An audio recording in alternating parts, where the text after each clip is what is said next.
Welcome back to the class, everyone.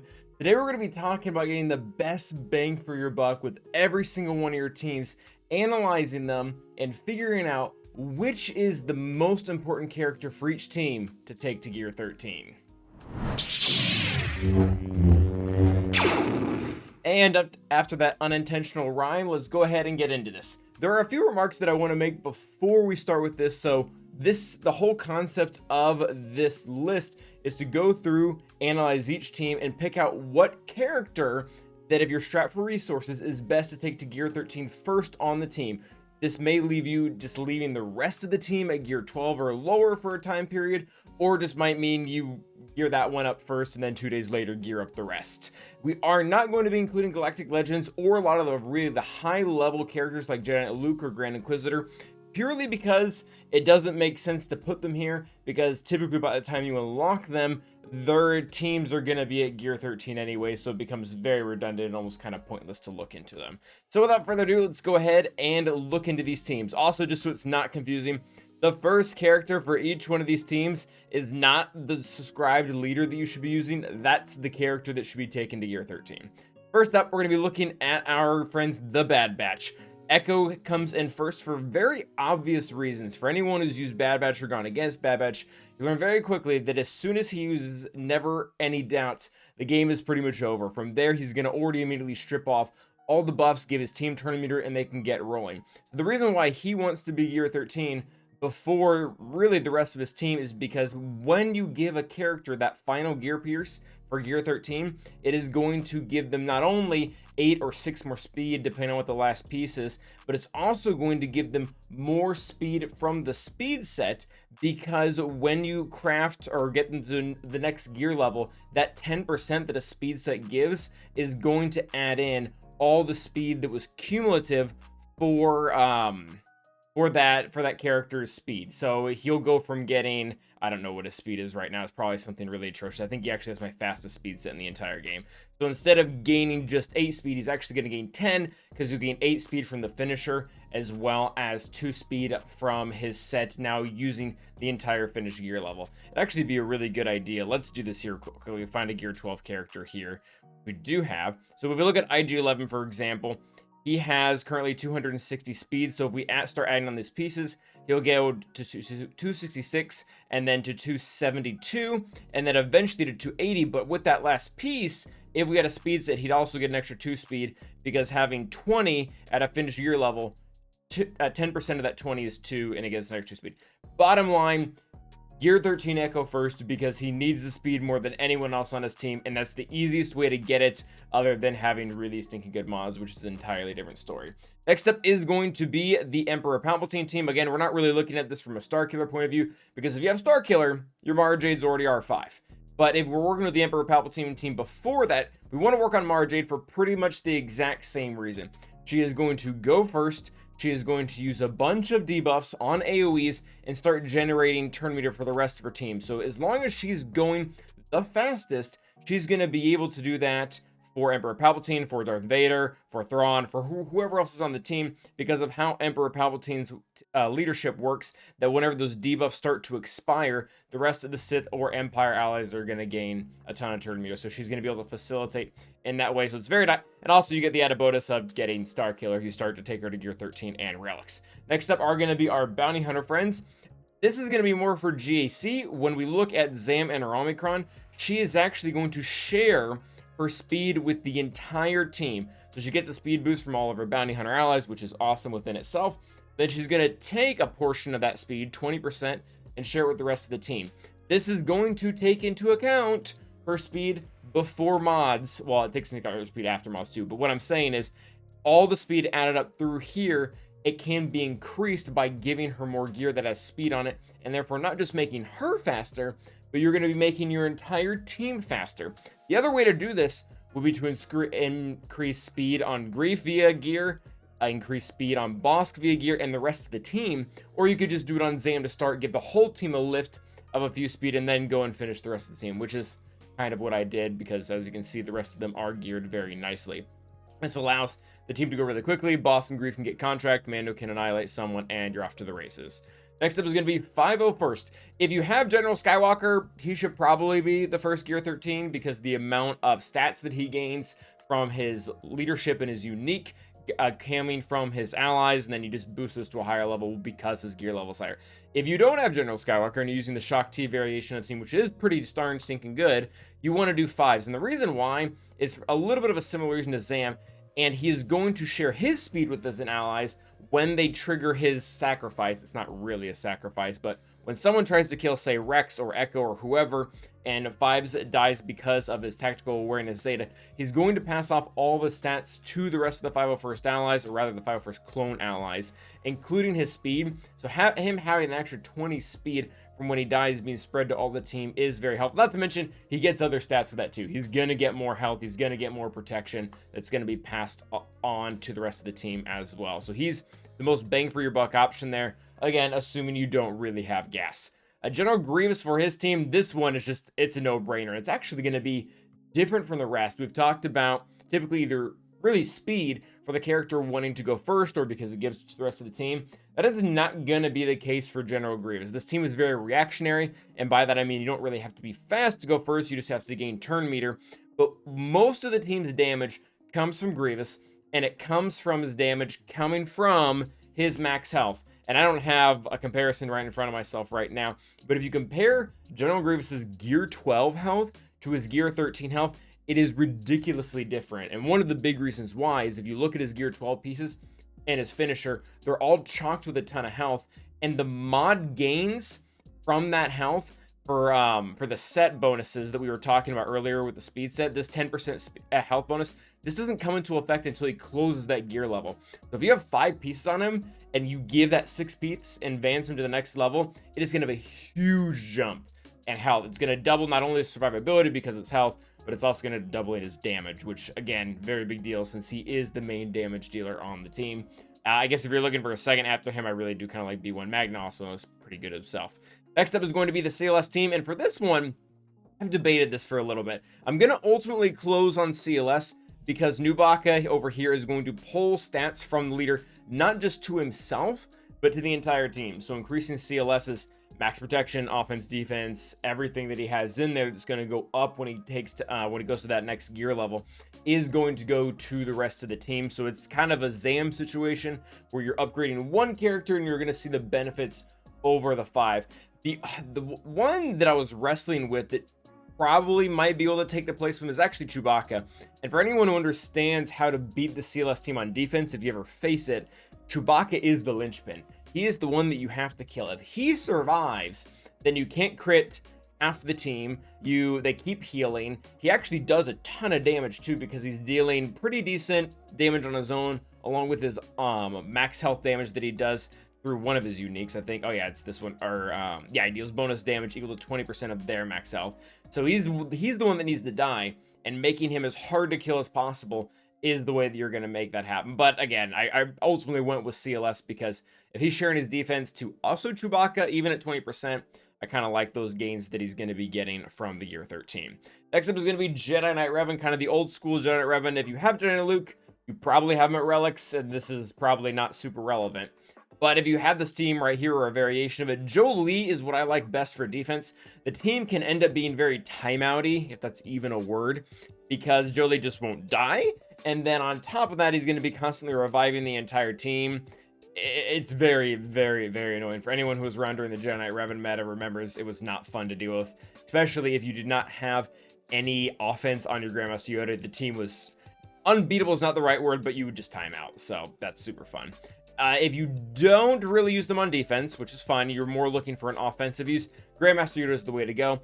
There are a few obstacles the Jedi Knight Revan team will run into, especially with really strong defensive units or health units. Like, they can actually struggle against crew a little bit if you don't have enough offense on Grandmaster Yoda. A lot of people have the assumption that Jedi Knight Revan just universally reduces max health of characters. He only does that to characters that have bonus protection.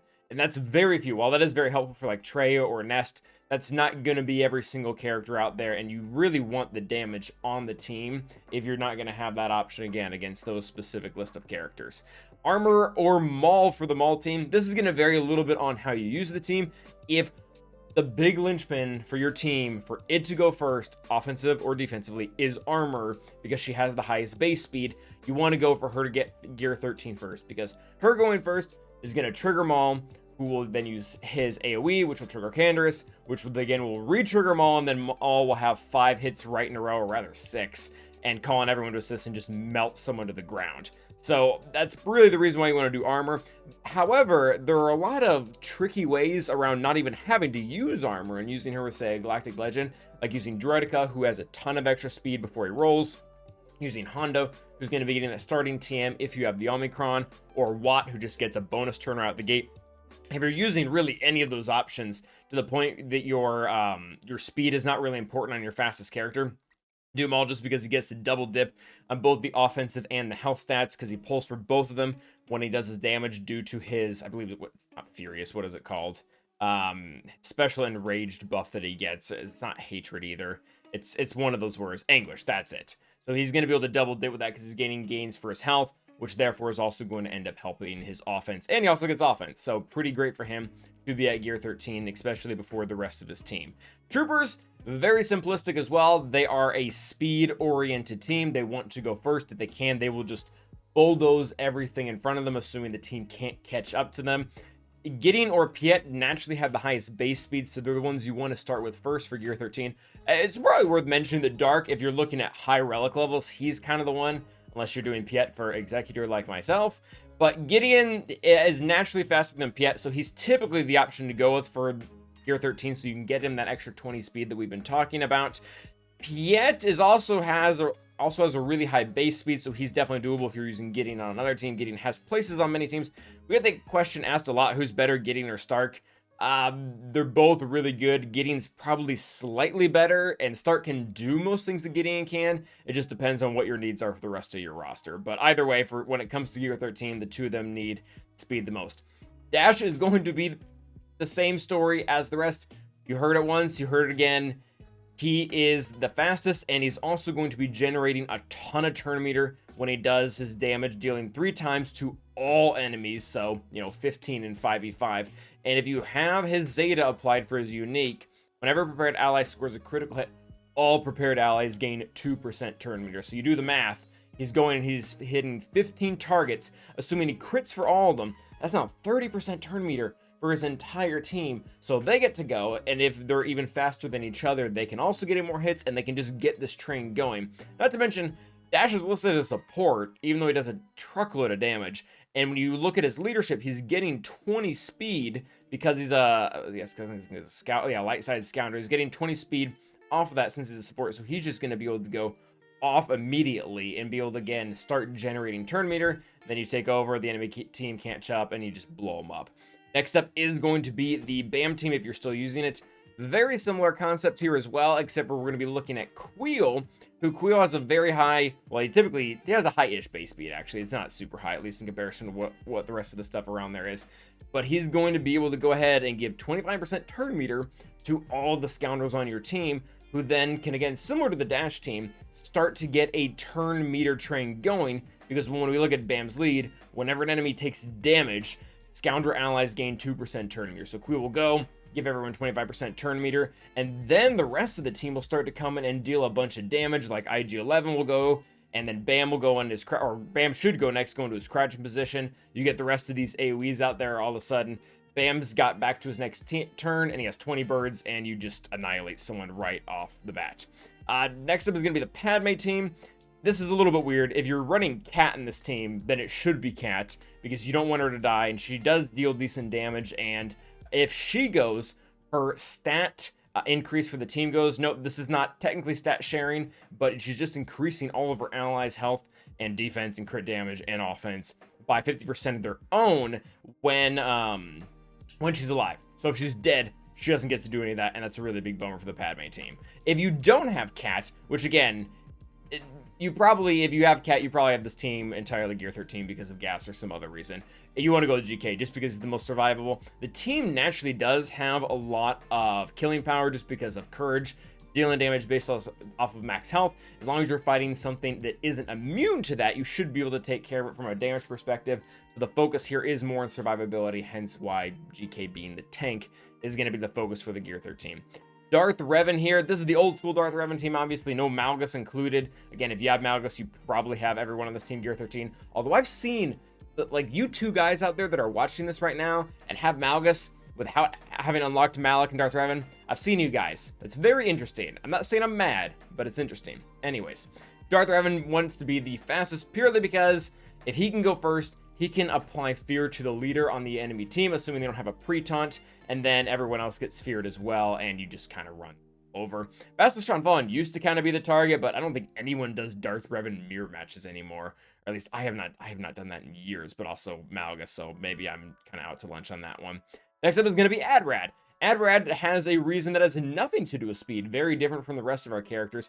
The reason why is because he just wants to be as survivable as possible, and ultimately this is going to come through relics, and of course you do the relics, also for profundity. He's probably not a good R9 investment without that being included, but that being said, the reason why he wants to survive the most is because Jin can't die if he doesn't die, and then eventually you get to use Hope and just wipe out the entire enemy team because you give them locked healing immunity and protection disruptions for freaking 4 turns. It's a very long time. It's a death sentence, not for all teams. It's actually a little frustrating when it doesn't kill them, but for most teams, it's a death sentence. So having Adrad survive that long to be able to do that is pretty pertinent to the team.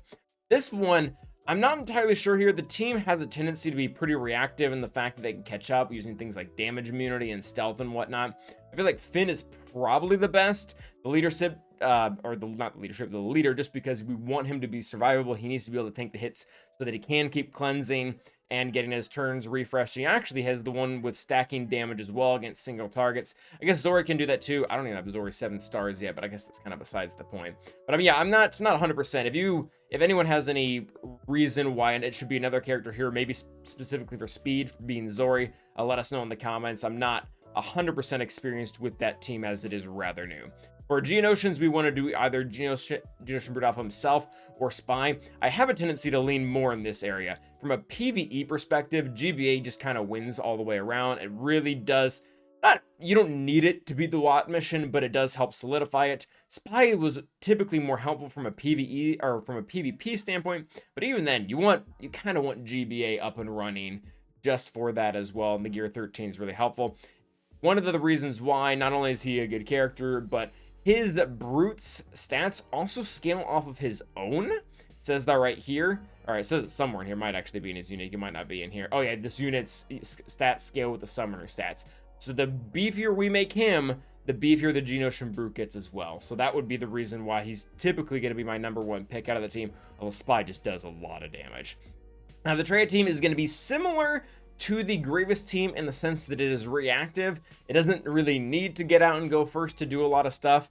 I'm going to say Traya or Savage for this. Traya just being, because most counters that want to go against her, they want to kill her first to get rid of her unique so that Nihilus isn't as much of a threat as. The bottom line is this team is just such a pain in the butt. Like Gear 12, Gear 13, Relics, it does matter. Like you want them higher, they will do better at higher gear levels. This team is a massive pain in the butt at Gear 12 even. So yeah, Traya would be great at Gear 13. Savage would also be great just so he's more survivable, but he's so tanky even at Gear 12. I mean, I have the team R5 mostly for Datacron usage, but yeah, the team pulls weight. I'm not sure if really this video is aiming to talk about the Traya team because it's just not that applicable what we're talking about. For the First Order team, generally we're going to have Crew up, specifically because he gains a lot more survivability with defense and health, which makes him really hard to kill. There's a lot of times where CLS or Imperial Troopers will go, actually Imperial Troopers not so much because they'll gain stacking stuff and have armor shred, but CLS sometimes will go up against Crew. They'll very easily kill all the sides and they'll just get stuck because they can't kill Crew because he has way too much recovery, and then you time out, and it's a very easy cleanup, but at the same time, maybe those 20 banners in GAC are going to end up being really important for you. The QuiGon team, this is pretty obvious as General Anakin, and the reason why is everyone's damage here is scaled to their speed. So again, we're talking about that 20 speed that comes with the from Gear 12 to Gear 13.